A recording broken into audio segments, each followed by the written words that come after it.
You're listening to the Veterinary Innovation Podcast.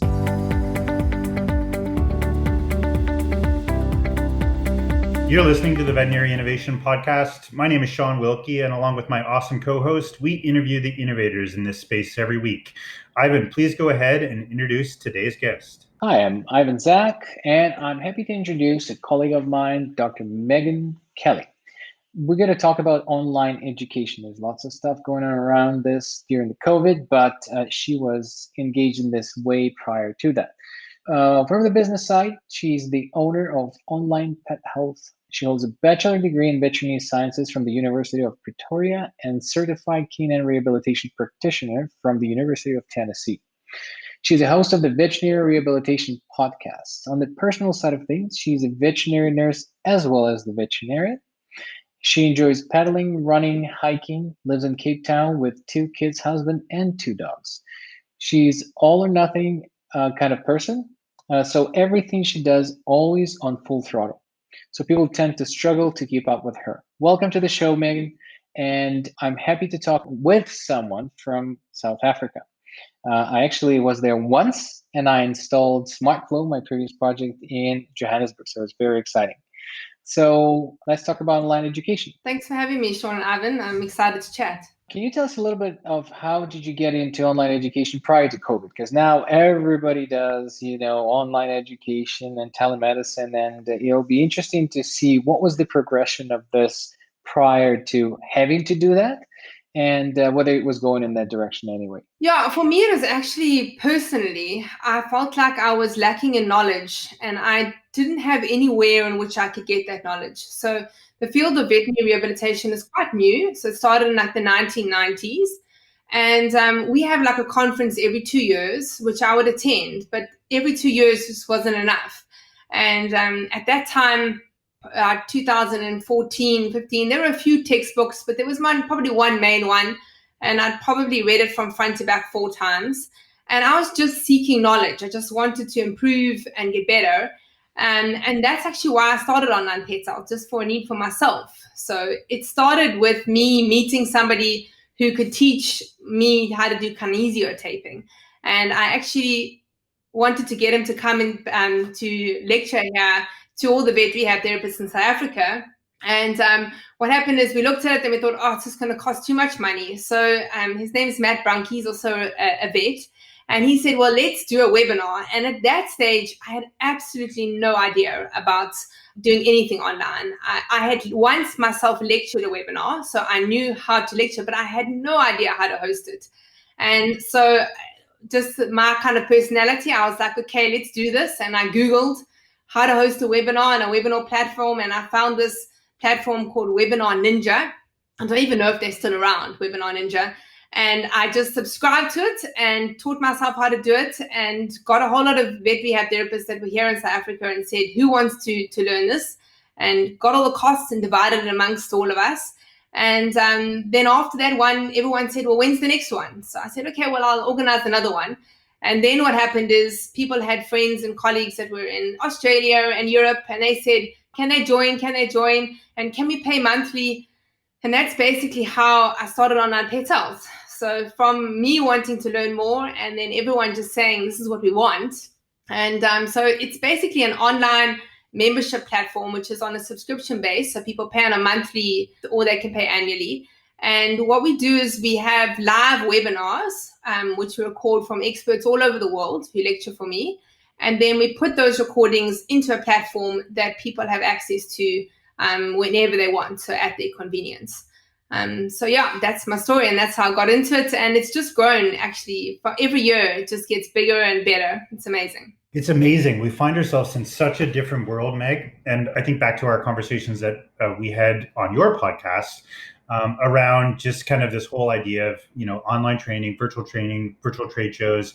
And I don't know if you guys know, but CES just announced that their conference, which is the largest in the world, that happens in Vegas every year with over 100,000 attendees, is going to be all digital this year. So I think that, everything is changing. And one of the questions that I want to ask you, Meg, is do you think that this is going to stick? Is this going to stay around? COVID, a vaccine comes out tomorrow. have trade shows as we know them permanently changed as a result of everything that's happened around COVID, do you think? Or do you think we'll eventually get back to where we were? I definitely think it's changed. And I think it was always going that way. So if I look over the last 4 years that I've had online pet health, I've seen increases in the amount of online learning. But I do think that there is still a place for conferences. So I think they'll still happen. But I think that people have got a taste now of the convenience and how easy it is. And I think that especially those people that are technology sort of averse, they were just, I'm not even going to go there. I don't want to do that. And now they've been forced into it because of COVID. And now they actually realize, well, this is actually not that bad. This is actually quite easy to do. And it's a whole lot more convenient. I don't have to travel. I don't have to be away from my family. I don't have to be away from my practice for so long. So I definitely think that things are going to change. And I think people are going to move a lot more to the online. But there will always still be that in-person conference and learning. And I especially think in our field, in the veterinary field, a lot of the things that we're doing are practical, but there is a large percentage that's theory. So you can't completely eliminate that in-person learning, but there's so much that we can do. And the more I see it now, when I even think about things that we're doing on online pet health, I think, no, we can't do that online. But then we are, and we're doing them. And I think, well, actually we can. So sometimes you think there are things that you can't do online, but technology is advancing so quickly. There are ways in which we can do it, and we're actually solving all those problems and doing things which I never thought I would be doing online. Yeah, that's amazing. I just kind of had a little bit of a entrepreneurial tickle when I thought about what we were doing with the SmartFlow. We created the anesthetic sheet, and then I realized that because our devices are, they're synchronized at the same time. So our anesthetic sheet, whenever you would record the items, would synchronize immediately. So last 3-4 years, I was trying to organize anesthesiologists to provide the service online. But since we sold to IDEX, I'm obviously not in that project, but I'm hoping that they will kind of catch on to that, because the technology is done. They just need to build a platform around it. But I wanted to sort of swing back to the rehabilitation, because it's such a unique field, and I thought there's not many practitioners. I worked for owner of the practice. It was actually really cool. It was a specialty practice. The husband was the surgeon. Actually, he was from South Africa. He taught in Ontario, and they had a practice in Ontario. And then they had a pool. It was the front of the practice was the pool with a lift. It was very good for marketing. You drive by and you see this pool where the dogs are exercising and doing all of that stuff. So I thought it was phenomenal. How do people get into rehabilitation? What that world is like? How many specialists in that? How do you get licensed? Can you tell us a little more about that? Yeah, sure. So it's actually a very unique profession because we have people coming from all different areas. So at the moment, most of the vet rehab therapists are either vet techs or vet nurses, or human physios that have then done a certificate that is like post-grad that then allows them to be able to practice veterinary rehabilitation. So there are two major places, which is University of Tennessee, where I did my CCRP. And then there's another one called the Canine Rehab Institute, and that qualification is called a CCRT. But they're pretty much the same thing. They're very similar. So it's just different ways of training and through two different organizations. And so what happens is you have to have been a qualified vet nurse or vet tech or a physio, and then you will go and, and this is a prime example. So I studied in 2005, and I can't even recall how long it was. I think it was like 2 to 3 weeks. But I remember it was a significant amount of time that I had to go over to stay in Knoxville in Tennessee to study. And you would basically go there, do a whole lot of theory, a whole lot of practical. And then once you have finished that, you have to go and see practice. And then you write exams, and then you're able to practice as a veterinary rehabilitation therapist. But now, if I look at this particular certificate, is now actually available here in South Africa. And it happens sort of every 2 years. And it has gone from 2 to 3 weeks to 4 days, because everything they do now is online. So all the theory, they have to have completed all that theory, and they've got a whole lot of checklists and quizzes and things that they do online, and they have to have completed that before they go and do their 4 days of intense practical. And so, that's, you can just see how things have completely changed. And then the other way that people get into the field is if they actually study veterinary physiotherapy. So there are a few universities, especially in the UK, we've got quite a lot. We've got a college here in South Africa called Equilibrium, which is a 4-year degree to become a veterinary physiotherapist. And Wow. basically the ways in which everyone gets in. So it's so diverse. There are so many ways in which you can get into it. And one of the struggles that we have now is that because of this, it's not really well controlled. So it's so difficult. There's so many people coming in from all different angles. And so we're working really at the moment to try and find a way to control this and try and get unity, because each and every person actually is so important for the outcome for the animal. So it's not like when you're a vet rehab therapist, it's just one person. The vet physio, the hydrotherapist, the vet tech that has studied, everyone has a part to play in the outcome of that animal. So we very much work as a vet rehab team, which is so important. So is there a board or certificate? Because you said they had these trains, but now since people are coming from all these angles, is there like a unified, European board of rehabilitation specialists, or North American, or? Yeah, so there is an international association. So that's called the IAVRPT. And then there are lots of little sort of associations. One thing is really exciting, but this only obviously applies to the vets. In 2014, they started the American College of Sports Medicine and Veterinary Rehabilitation, and then vets are able to become diplomats of this college. So that is sort of the next level. So once you do the CCRT or CCRP, then you would go and study to be a diplomat. That would be the next level. But all over the world, there are lots of different associations, and the IAVRPT is probably the only international one. It's so amazing. So Meg, one of the questions that I had, and just sorry to flip back and forth, but I think what you've done at Onlinepethealth is so innovative. And the thing that I remember from, I think, one of our offline conversations was we were talking about, your annual trade show, your virtual show, and you were telling me how, it was always, let's not say a struggle to get advertising, but you had to work to get advertisers. And then COVID hit, and I think that you said that it was just like everybody that you called was in all of a sudden. And I think it'd be interesting to hear your perspective on the advertising perspective. Like how are we all going to reach the veterinarians like we once did?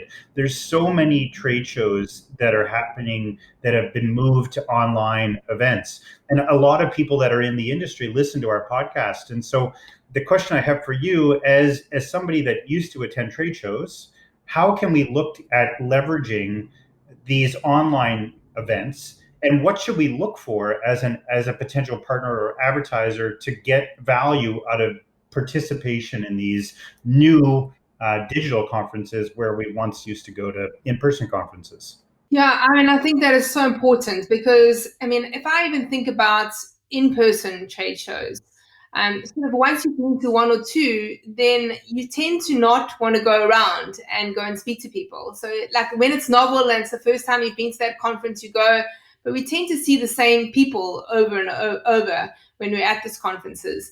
And what I find, if I look at the online world, so from the time that I opened Online Pet Health, the people that are attending online a few years ago, and I think that's probably going to change a little bit now, but were the people that were not actually attending the conferences. So there are a lot of people that don't have access to be able to travel, to funds, to be able to get to conferences. Maybe they don't have access, they can't get a locum, or they can't afford to get a locum to cover their practice, or for whatever reason, they can't be away from their family. And I think that the same people go to conferences, and then the same people don't, and they find other ways to learn. And so what we actually found is that the people that were attending my online conference, which is called the Vet Rehab Summit, and I do this every single year, and it's primarily for the Online Pet Health members. They get access to it for free. Those people that were attending were people that weren't actually going to the conferences. So you're actually looking at two completely different markets. And those people, when you're online, they have the ability to be able to go in their own time. And I think that's one of the real pluses of doing an online summit, is because, if I think about it, when I go to the IAVRPT, which is that international association, every 2 years they have a conference. And when I go there, I'm struggling to talk to people and network with all people that I want to, as well as go around to everyone, going to lectures and trying to find the time in the 3 days that we're there to actually go around to everyone. And I found myself having to miss lectures because there are people that I wanted to speak to there. Whereas when you're online at an online conference, you've got so much more time. Because the lectures, for example, say you're speaking to someone and there's a lecture, it's okay because you can watch the recording a few days later or the next day or a little bit later. So there's really differences in the way in which people communicate there. And I think that you're seeing a lot of different types of attendees at these conferences. But going back to your question about what must companies look for, I think the biggest thing is having the opportunity to be able to speak to people. So, if I look at conferences that online in other sort of professions that I often attend some marketing conferences and things like that, and I've attended a few online. And what we'll see is just have a logo, with a click through to the website. And that's sort of like that sort of interruption type of marketing. And to be honest, I didn't click on any of those logos. Maybe one, if I'd seen something that I think, oh, that rings a bell somewhere, I wanted to look at that before, then I'd go click on that logo. But what we really tried to do at the Vet Rehab Summit is give the companies an opportunity to be able to speak. So up until now, we've really just had them being able to text chat. But this year now, they'll be able to video chat as well as text chat. So people can actually come to their virtual stand and communicate with them. And, I think really now, especially after COVID, I think that we're all looking to connect with companies in a more human way. And we're wanting to get to know the people behind the companies. It's not to us now just about products. And there is this real shift in the way that consumers are looking at companies and who they do business with. And so at the Vet Rehab Summit, we're really wanting to give those companies the opportunity to show their human side, to be able to be present in conversations, in discussion rooms and things that are happening. That's interesting. And it's interesting, you just reminded me of the changes that I observed with the COVID. The positive change that I found in Ukraine is that where I'm at right now, the people didn't have personal space. And I hated that in line. Like you're in the bank and someone, like you're dealing with a teller, they're standing right behind you, like breathing in your neck. And now everybody's distancing. I'm like, this is great. This is the best change ever. So, but that's, maybe that's somewhat positive. But I'm just wondering with these, because Shawn, you participated in a couple of shows. I found that commitment is not the same as when you travel. When you bought a ticket, took the time off and everything. So the commitment to show up, I wanted to, but then we booked things over it and it kind of slipped away and I just didn't show up. Although it was free, so I didn't lock myself into paid one yet.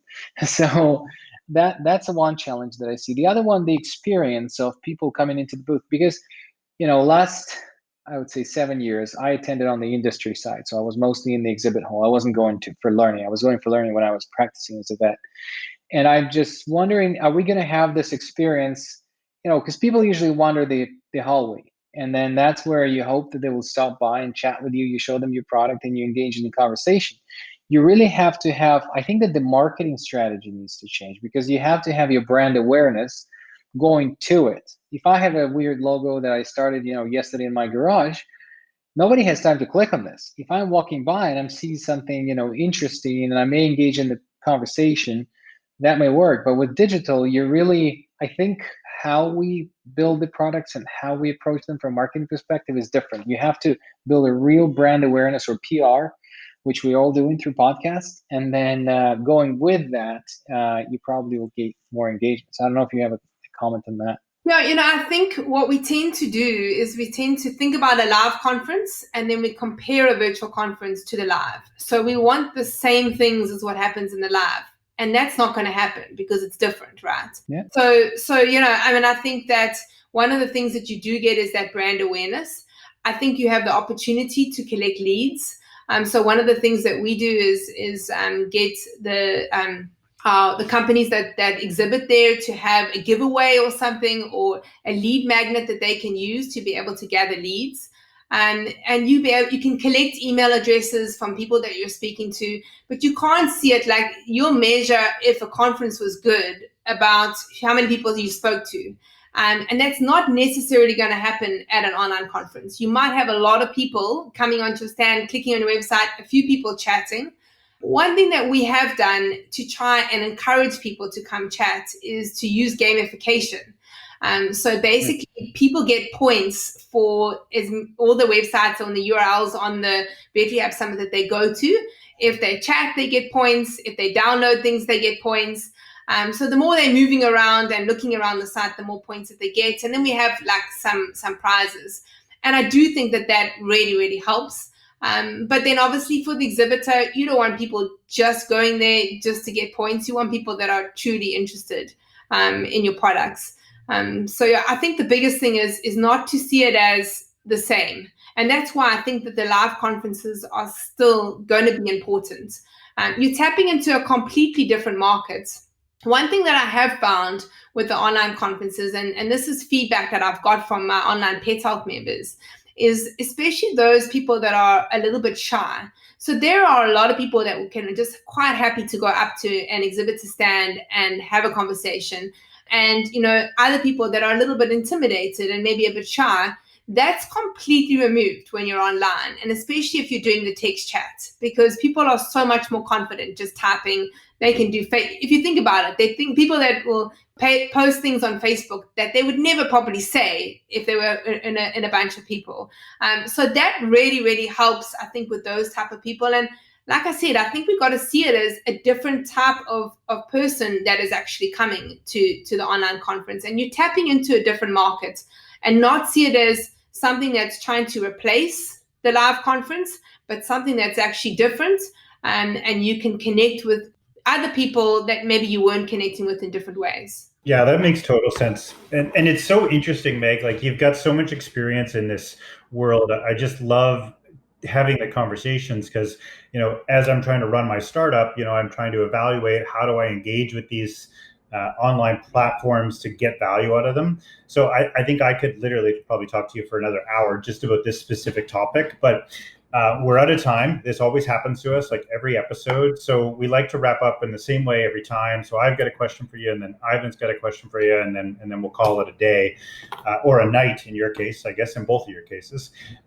So Meg, one of the things we love to ask our guests is something that's inspired you. You're obviously a full throttle type of person, so I'm going to probably check out whatever it is that you recommend. So a TED Talk, a YouTube video, a book, something that has really kind of piqued your interest on your career path thus so far that you'd like to share with our listeners. Yeah, I think for me, probably it would be the book, The Purple Cow by Seth Godin. I don't know if you guys have read that book. But it really, when I read that book afterwards, I thought, that's just me. And it just continually inspires me just to be different. To stand out from the crowd. And I am just always innovating, always trying to do something that I didn't do last month or last year. I'm just always trying to be better all the time and stand out. And I'm never looking at what other people are doing and copying them. I'm always doing my own thing and just trying to improve and to be remarkable. And I sign off all my emails to all my members and I say to them, go be awesome, because that's what I encourage. Just go be as awesome as you can and just try and be as remarkable as you can all the time. That's great. And Seth Godin is, Purple Car, I think was the first book that I read, but I think I have all of them. He has another amazing one, where my startup was it was real struggle. And I bumped into one of his books called The Dip. I don't know if you bumped into that one. I've heard of it, never read it. It's when you're going when you're going to the place where it's just a struggle and you understand that your startup is like, riding the bike up the hill. Every meter is harder than the last one, every single one. And then I read that book. I was quite depressed and I read the book and it just got me through it. It was amazing. And but you remind me, the first time I saw Seth Godin, it was at the tech conference in Ontario and I didn't know who he was. And it was so funny because he's famous. And I was just starting. I was a vet, but I was trying to shift to technology. So I went to this conference at the incubator we were in. There was about 700 people, maybe close to 1,000. It was a dinner setting. It was just like during this tech conference. And when he started talking, everybody was eating dinner. Nobody even poured a water in the cup. It was so silent. It was so inspiring. I was just amazed by the guy. So No, thank you for that recommendation. He's certainly an inspiring person. So that's what we actually ask after the first question is, who do you know? And please don't say Seth Godin, we can't afford that. Who would you recommend from the industry innovator or someone talented that we could invite here to the show? Yeah, I've got a friend and colleague of mine, Eric Garcia. He's doing amazing stuff. I actually lectured at a veterinary business conference with him last year. That's where we met. And I think we actually maybe have met before there online. But he basically teaches vets how to do digital marketing. And he's just launched a platform, which is, I think, is so awesome. And it's something that's really needed. It's called Simply Done Social. And basically, he has a whole lot of different tiers. It's like a membership.